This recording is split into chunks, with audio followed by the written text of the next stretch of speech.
parents africains vivant en Allemagne, quand ton enfant s'apprête à entrer à l'école primaire ici, il ne s'agit pas seulement d'une inscription scolaire. C'est une étape qui peut devenir sa confiance, son rythme d'apprentissage et même son avenir académique. Il faut le dire. Alors posons-nous la vraie question, chers parents. Quelles compétences ton enfant doit-il déjà maîtriser avant même de franchir la porte de l'école primaire, le Grundschule? En Allemagne, un enfant qui arrive au primaire doit déjà avoir acquis certaines bases essentielles.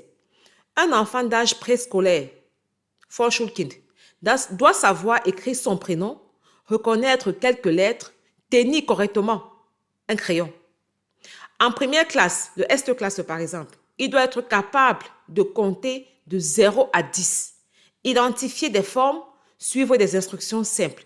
Mais écoutez-moi bien, parents africains, si ton ambition pour ton enfant va au-delà du minimum, c'est-à-dire que ce que l'école requiert au début de la première classe, mais si toi, parent africain, tu as une ambition plus élevée, si tu veux que ton enfant excelle, qu'il prenne confiance, qu'il trouve l'école entre guillemets facile, alors la formation doit commencer à la maison. Je dis bien à la maison, avant même le premier jour de classe. Et je ne parle pas de pression, surtout pas. Je parle d'un apprentissage doux, vivant, ludique. Fais lire ton enfant quelques minutes par jour. Fais-lui écrire des lettres, des mots simples. Oui, tu m'as bien suivi. Avant qu'il n'entre au Erste-Klasse, il doit être en mesure de savoir lire. Parce que très souvent, on te dira, non, ce n'est pas bien grave si l'enfant ne lit pas. Parents africains, quand tu veux de l'excellence, tu anticipes. Fais lire ton enfant quelques minutes par jour. Fais-lui écrire des lettres, des mots simples, son nom, son prénom. Apprends-lui à compter, pas seulement de 0 à 10. Si l'enfant a une facilité de capter les choses, va même jusqu'à 20. Qu'est-ce que tu peux en le faisant? À reconnaître les chiffres dans la rue, sur les panneaux, à la caisse du supermarché, même quand tu peux faire des achats avec l'enfant. Sois un parent actif, c'est-à-dire un parent éveillé. Si tu es en train d'apprendre à l'enfant à compter, commence même déjà dans le supermarché à lui demander que le chiffre que tu vois là, c'est quel chiffre, ainsi de suite.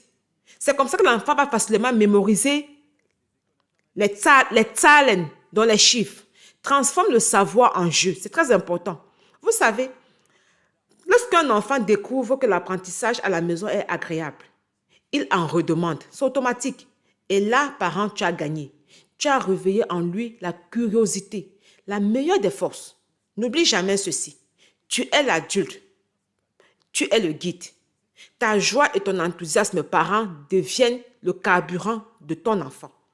Utilise la vie quotidienne comme outil pédagogique.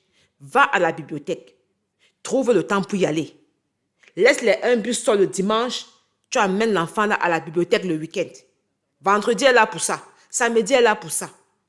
Va à la bibliothèque. Laisse l'enfant choisir un livre. Puis demande à l'enfant, pourquoi est-il important de lire?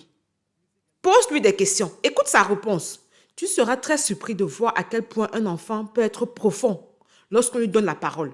Et n'oublions pas un autre pilier de l'éducation, le sport. Oui, ce n'est pas parce que toi tu ne cours pas que tu es inactif, que ton enfant sera inactif. Non, apprends-lui à pédaler, c'est important. Apprends-lui à nager, il en a besoin. Marchez aussi ensemble, faites des petites randonnées. Question de vous connecter. Ces moments construisent non seulement la santé, mais aussi la connexion parent-enfant. Cette base affective nourrit la confiance et le courage chez l'enfant. Parents africains de la diaspora, retiens ceci. L'école forme l'enfant, oui, c'est vrai. Mais la maison construit la personne. Garde cela en esprit. Ton implication est la clé. Ton temps est une richesse et ton amour est un pouvoir. Si ce message te parle, like, partage et surtout abonne-toi. Et on se dit à la prochaine.